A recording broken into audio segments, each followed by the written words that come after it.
सोचो अगर किसी खुदाई के दौरान मिट्टी के नीचे सिर्फ इतिहास ना हो बल्कि किसी का इंतकाम दबा हो, एक ऐसी आत्मा जो सालों से बस एक ही चीज चाहती थी, किसी इंसान का जिस्म, और तुमने उसे जगा दिया।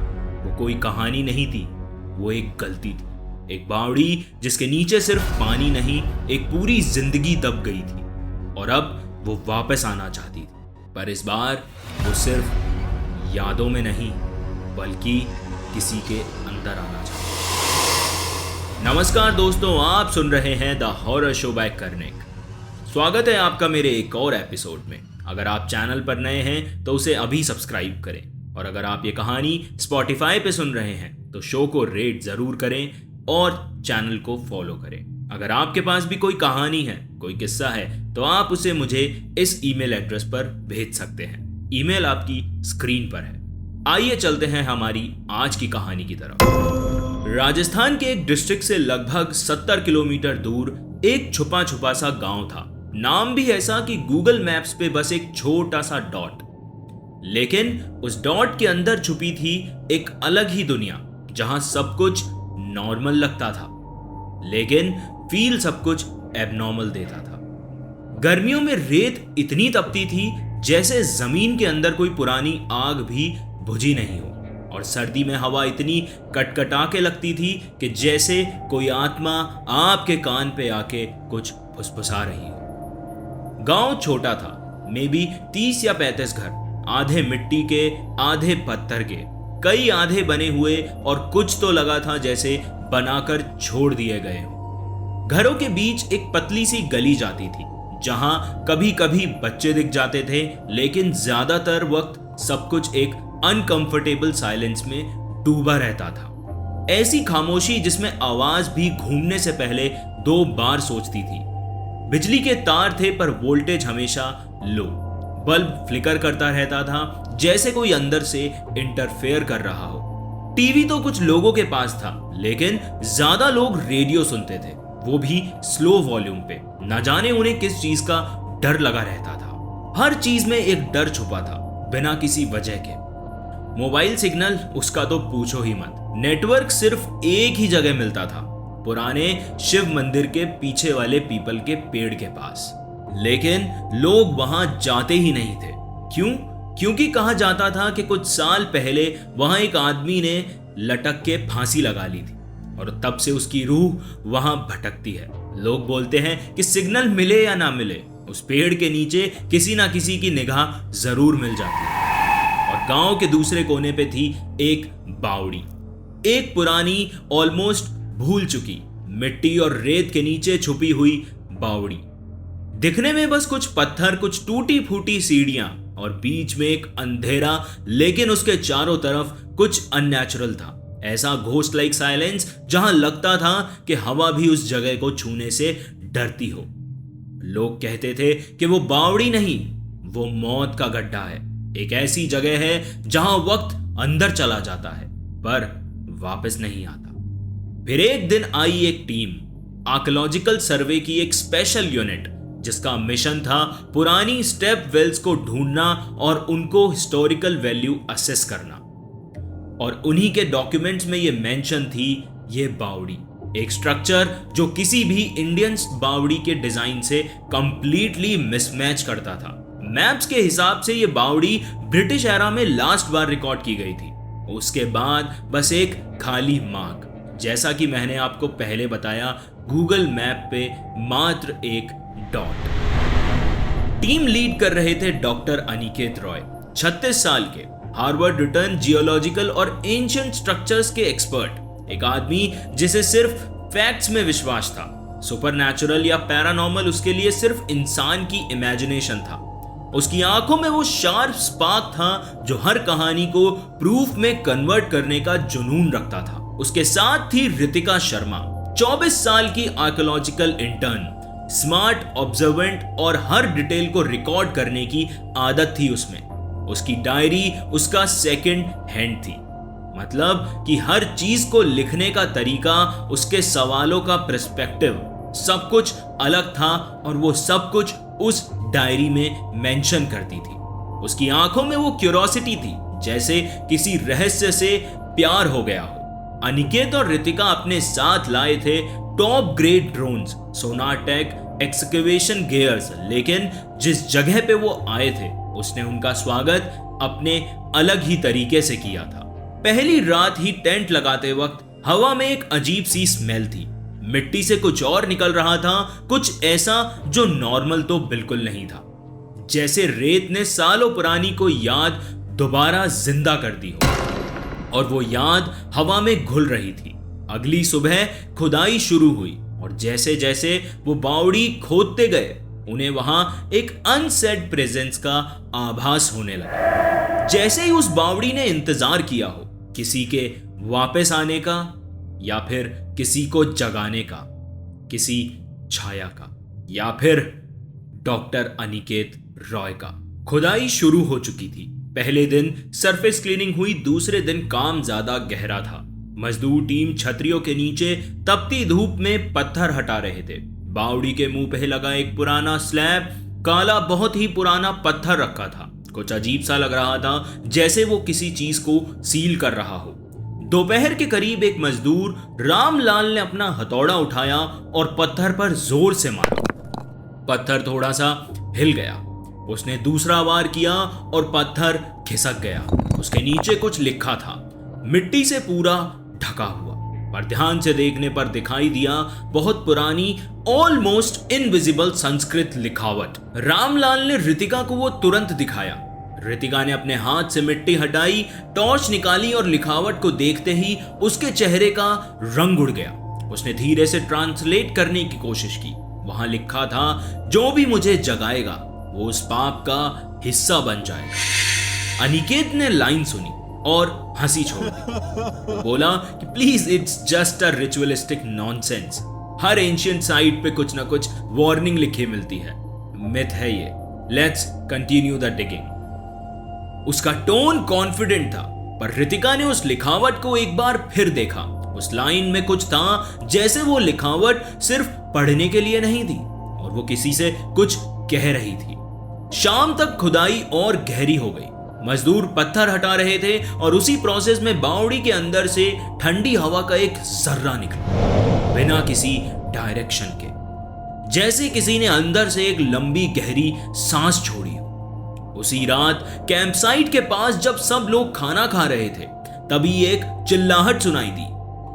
वो एक औरत की आवाज थी, बिल्कुल रोती हुई। बस करो, मुझे मत सुनाओ, उसकी चीखें। वो रामलाल था, वही मजदूर जिसने पत्थर हटाया था। उसकी आंखों में डर था, कपड़ों पे मिट्टी थी, वो चिल्ला रहा था।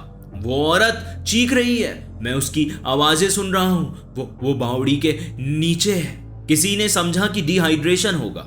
कुछ लोगों ने हंसना भी शुरू कर दिया, पर रामलाल उस रात काम छोड़कर टेंट में चला गया। किसी को शक हुआ, किसी को नहीं। अगली सुबह सब उठ गए। रामलाल अपने टेंट में नहीं था। कैंप साइट के आसपास ढूंढा गया, जंगल तक चेक किया गया, पर कोई नामो निशान नहीं था।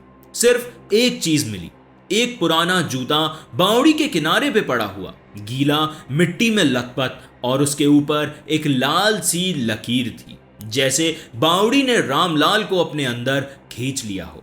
अनिकेत ने गुस्से में कहा, he must have run away. गांव वालों की आदत होती है ये सब तमाशे करने की। Focus on your work team.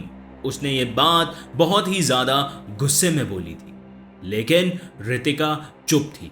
उसके दिमाग में वही संस्कृत लाइन बार बार रिपीट हो रही थी कि जो भी मुझे जगाएगा वो उस पाप का हिस्सा बन जाएगा। वो लोग इस बात से बिल्कुल अनजान थे कि उन्होंने किस चीज को चैलेंज किया है। रितिका के सपने अब हर रात एक जैसे होने लगे थे। एक ही तस्वीर, एक ही आवाज। एक औरत, सफेद लहंगा, आधा खून से लाल, चेहरे पे जले हुए निशान, उसकी आंखें खून जैसी लाल, और सीधा रितिका की तरफ देखते हुए कहती कि नीचे आ, मुझे बाहर तो निकाल, मुझे पता है तू मुझे सुन सकती है। पहली बार रितिका ने सोचा बस नाइटमेयर है। दूसरी बार उसने बोला ओवरवर्क का इफेक्ट होगा। लेकिन तीसरी रात जब उसके बेड के पास मिट्टी के गीले निशान मिले, जैसे कोई पैर वहां घूम के गए हों, उसका पूरा शरीर ठंडा पड़ गया। रितिका की रूह ने भी उसे एक बार कहा कि कुछ तो गलत है। अनिकेत जैसे हमेशा करता था, उसने कैजुअली सुन के बोला, स्ट्रेस है, डिगिंग साइट्स पे मेंटल स्ट्रेन होता ही है। तुम्हारा दिमाग कॉन्टेक्स्ट के बेसिस पे इल्यूजन क्रिएट कर रहा है रितिका। तुम थोड़ा रेस्ट करो और फिर से काम कंटिन्यू करो। पर जब बाकी लोगों ने भी सिमिलर चीजें बतानी शुरू की, तब टेंशन हवा में घुलने लगी। ड्रोन ऑपरेटर प्रकाश ने एक सुबह अनिकेत के टेंट के बाहर आया और बोला कि सर एक बात बताऊं, कल रात ड्रोन कैमरा से एक टेस्ट फ्लाई हो रही थी। उसके ऑडियो में एक ऑड फ्रीक्वेंसी पिक हुई, अराउंड 18 हर्ट्ज, जिसे घोस्ट फ्रीक्वेंसी कहते हैं सर।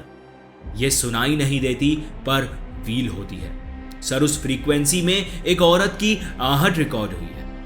अनिकेत ने कैजुअली बोला, तभी तो कहते हैं इलेक्ट्रॉनिक्स अनरिलायबल होते हैं, कुछ भी पिक कर लेते हैं। अनिकेत ने तो उसकी बात को ड्रोन की तरह हवा में उड़ा दिया।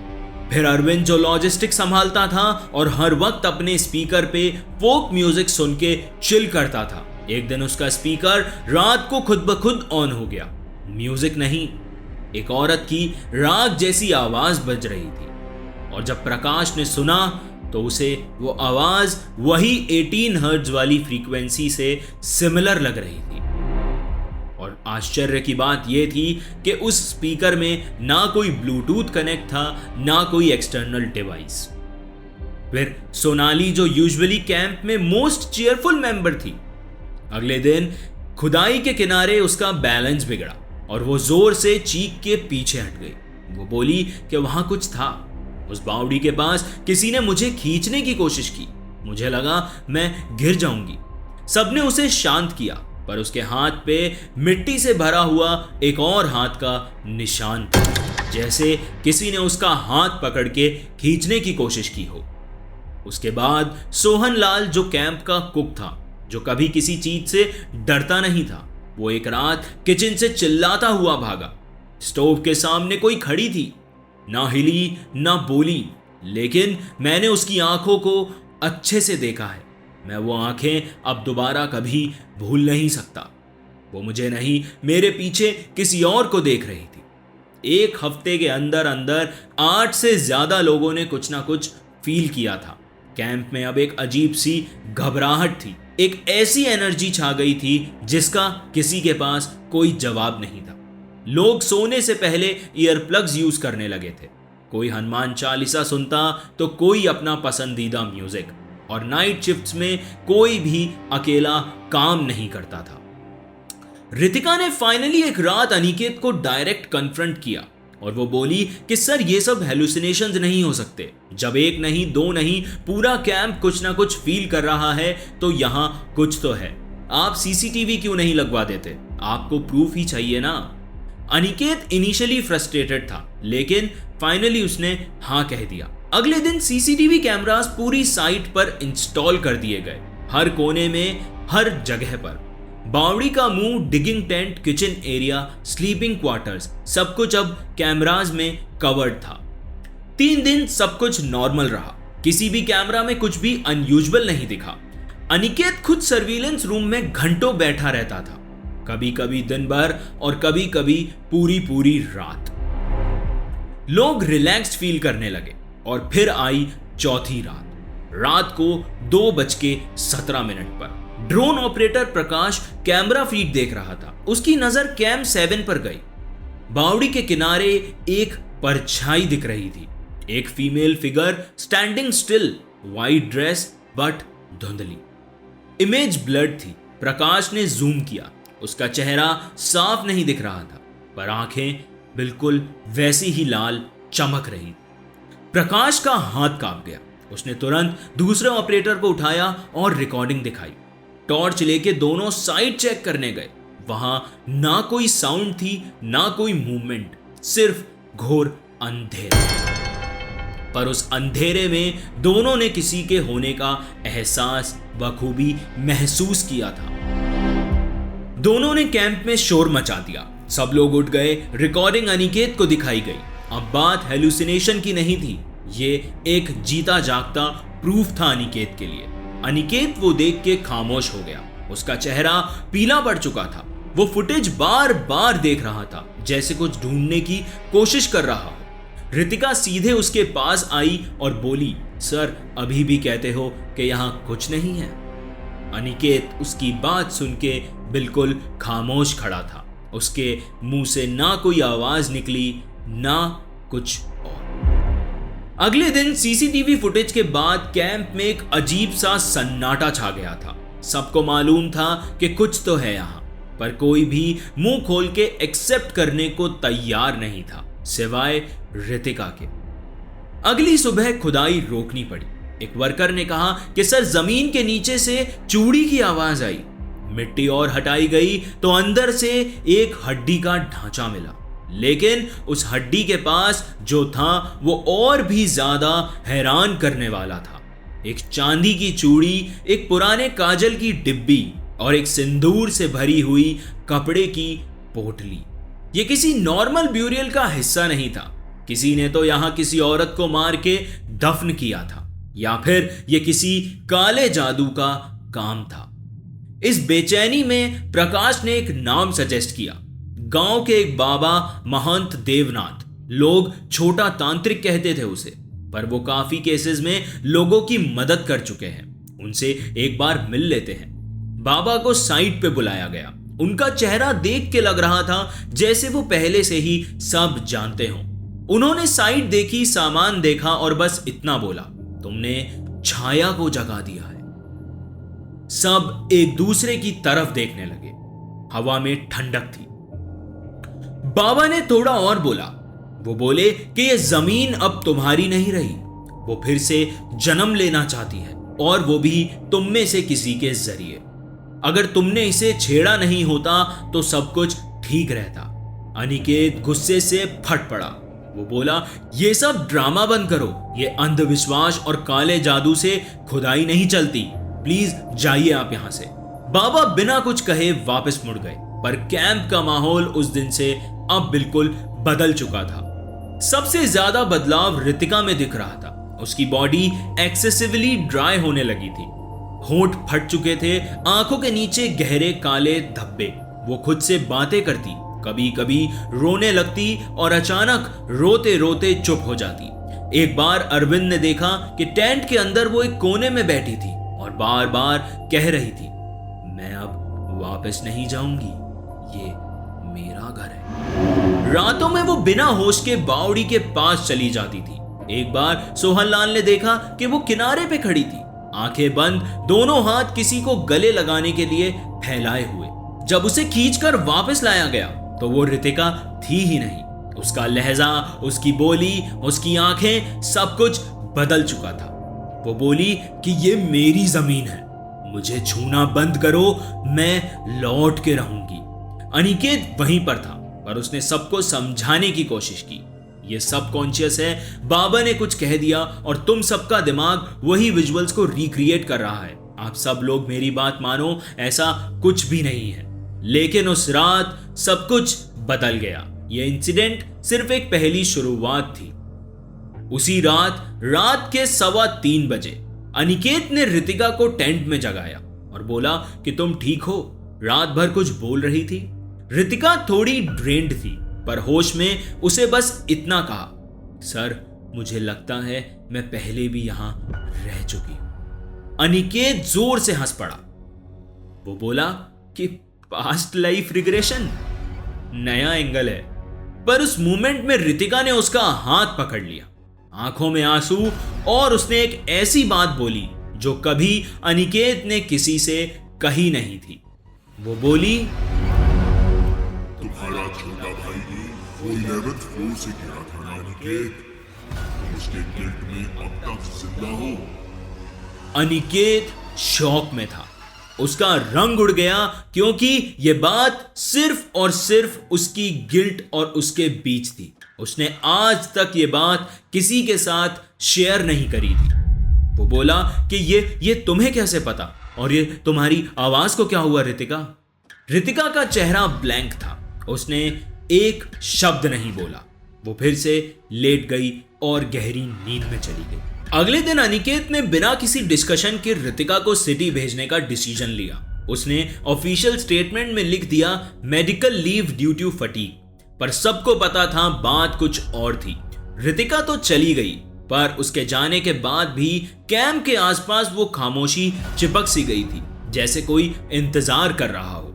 रिसर्च टीम ने जब उस बावड़ी के आसपास का एरिया एक्सप्लोर किया और वहां के लोकल लोगों से बात की, तो उन्हें शुरू में तो सब नॉर्मल लगा, पर जैसे जैसे उन्होंने गांव के पुराने बुजुर्गों से और गांव के पुराने रिकॉर्ड और फोकलोर स्टोरीज को डीपली स्टडी किया, एक ओल्ड स्कूल डार्क मिस्ट्री उनके सामने खुल गई।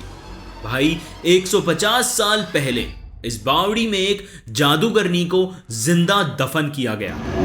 नाम था उसका छाया। एक दासी थी, पर असली काम था काले जादू करना। उसने राजा को वश में करने की कोशिश की थी और प्लान था कि राजा के वंश को खत्म कर दे, लेकिन साजिश पकड़ी गई। राजा ने तुरंत हुक्म दिया, इसे जिंदा दफना दो, और हां, उसको जिंदा ही बावड़ी में डाल दिया गया, बिना किसी अंतिम संस्कार के, बिना शांति के। लेकिन ऐसी मौत शांति से नहीं मिलती। वो आत्मा वापस आई थी और शायद अनिकेत की टीम अननोइंगली उसी को जगा बैठी थी। गांव के कुछ पुराने बुजुर्गों ने एक और दिल दहला देने वाली कहानी बताई। वो बोले कि बेटा, उसकी परछाई बावड़ी के पानी में दिखाई देती थी, जैसे कोई अंदर से देख रहा हो। हर कोई उस बावड़ी के पानी के पास जाने से डरता था, लेकिन कई सालों से उस बावड़ी का पानी सूख गया है। किसी ने उसे हाथ भी नहीं लगाया।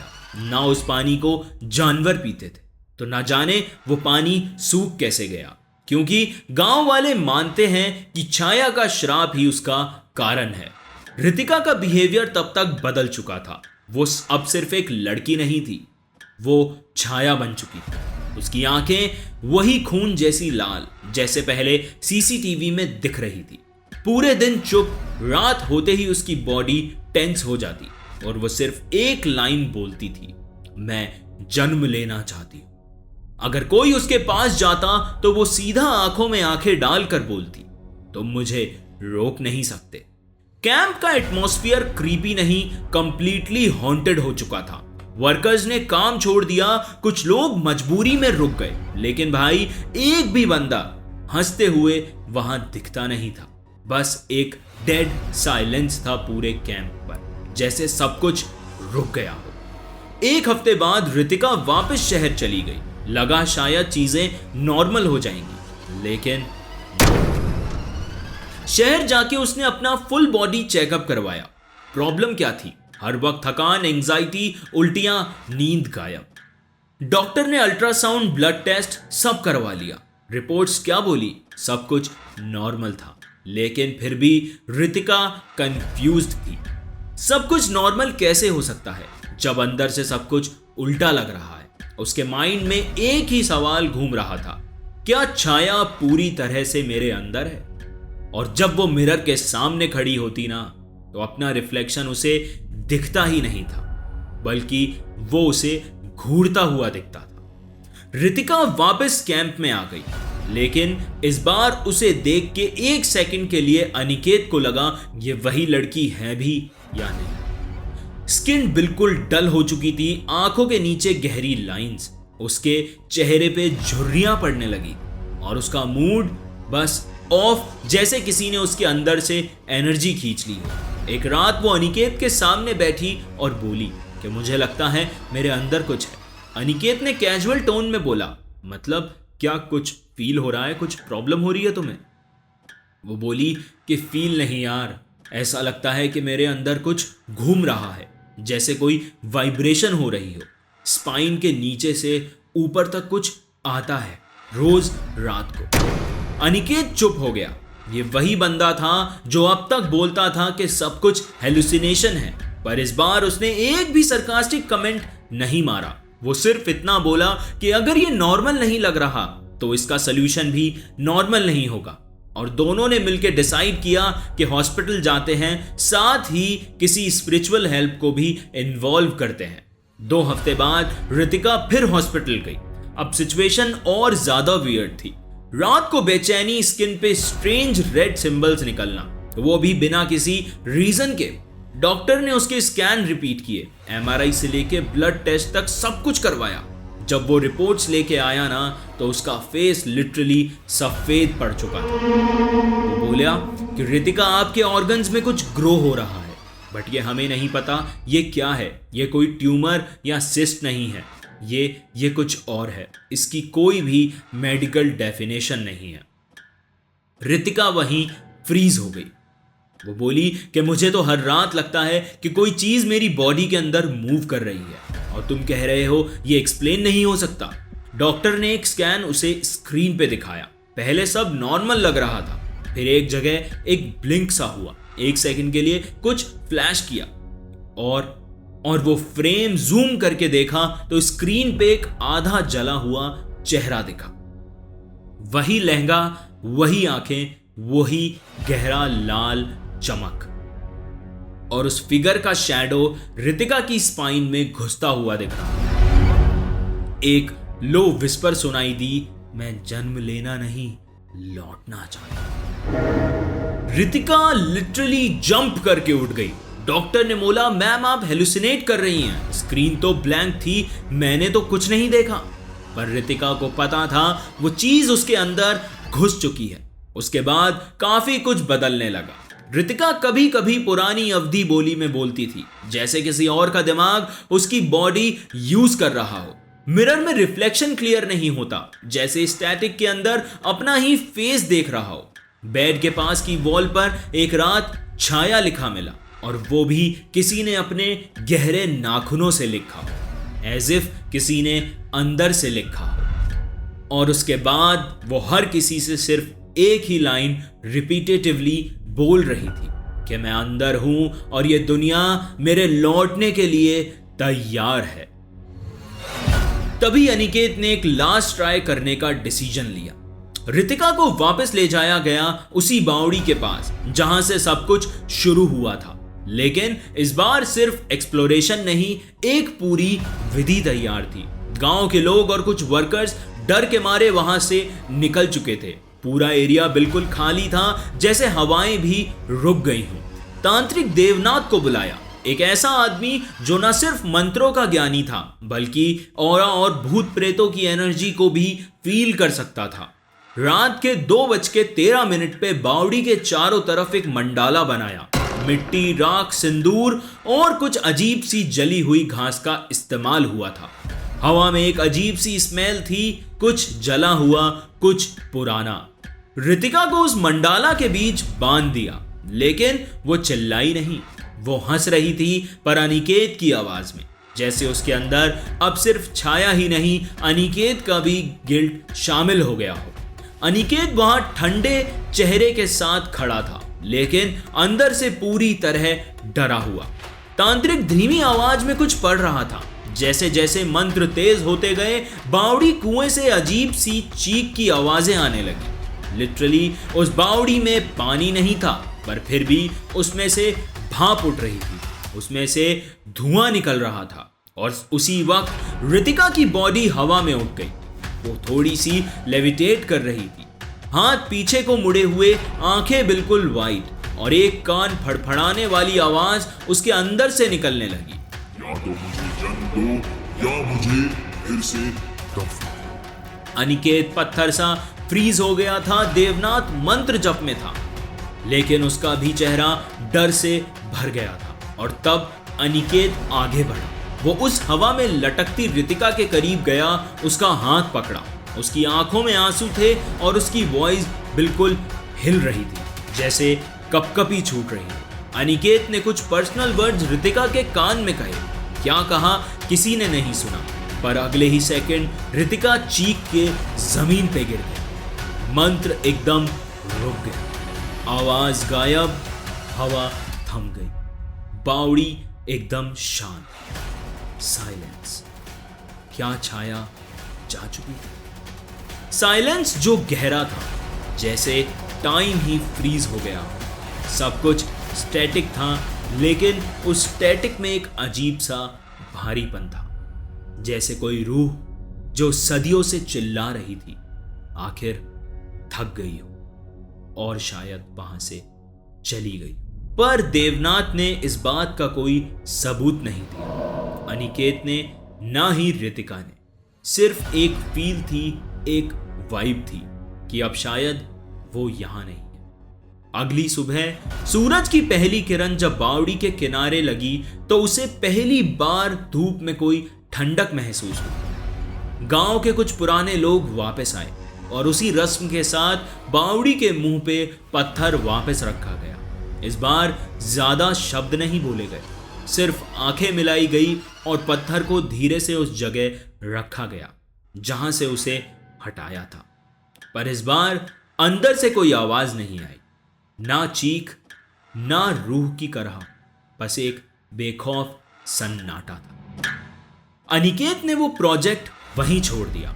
उसने अपने गिल्ड के साथ क्लोजर पाया, लेकिन सुकून नहीं। वो हर महीने एक बार गांव जाता, उस बावड़ी के पास, कुछ नहीं करता, बस 1 घंटे तक चुप रहता, जैसे वो किसी को देख सुन रहा हो। डिपार्टमेंट ने इस खुदाई को ऑफिशियली लेबल ही नहीं किया, कोई भी एक्सपर्ट कंक्लूजन पे नहीं पहुंचा, लेकिन जो वहां थे उन्होंने कुछ और महसूस किया था। एक अनजान एनर्जी, एक नाम, एक आत्मा, छाया। पर कहानी यहां खत्म नहीं हुई। गांव के बुजुर्ग आज भी कहते हैं, जब हवा तेज चलती है और पत्ते एक साइड हिलते हैं तो बावड़ी के पास से एक आवाज आती है, मुझे बाहर निकाल। वो आवाज किसी औरत की नहीं लगती, ना छाया की, ना रितिका की। वो आवाज जैसे बावड़ी खुद बोल रही हो, जैसे उसमें और भी कुछ दबा हो। रितिका तो चली गई, लेकिन उस रात के बाद कैंप साइट पर भी कभी काम शुरू नहीं हुआ। बावड़ी को ढक दिया गया, कैमरास हटा दिए गए और पूरी टीम ने यह फैसला लिया कि कुछ राज राज ही रहने चाहिए। पर असली सवाल अब भी वही है, क्या छाया वापस जा चुकी थी या किसी नए शरीर में एक नई जिंदगी जी रही थी? अगर आप कभी किसी बावड़ी के पास जाएं और किसी औरत की चूड़ी की हल्की सी खनक सुनाई दे, तो बस याद रखना, कुछ आवाजें सिर्फ सुनने के लिए नहीं, वो बुलाने के लिए होती। अगर आपके पास भी कोई कहानी है, कोई किस्सा है, तो आप उसे मुझे डीएम कर सकते हैं या फिर ईमेल एड्रेस पे भेज सकते हैं। ईमेल आपकी स्क्रीन पर है। हो सकता है आपकी कहानी किसी के लिए वेकअप कॉल बन जाए। अगर आप ये कहानी YouTube पर देख रहे थे तो चैनल को सब्सक्राइब करें, वीडियो को लाइक करें और नोटिफिकेशन बेल आइकन दबाना ना भूलें। और आप ये कहानी Spotify या जियो सावन पर सुन रहे हैं तो चैनल को फॉलो करें, शो को रेट जरूर करें। मैं फिर लौटूंगा आपके साथ अगले हफ्ते एक और स्पाइन चिलिंग कहानी लेकर। तब तक आप हमारे चैनल पर बाकी की कहानियां एक्सप्लोर कर सकते हैं। धन्यवाद। आप सुन रहे थे the horror show by Kernig.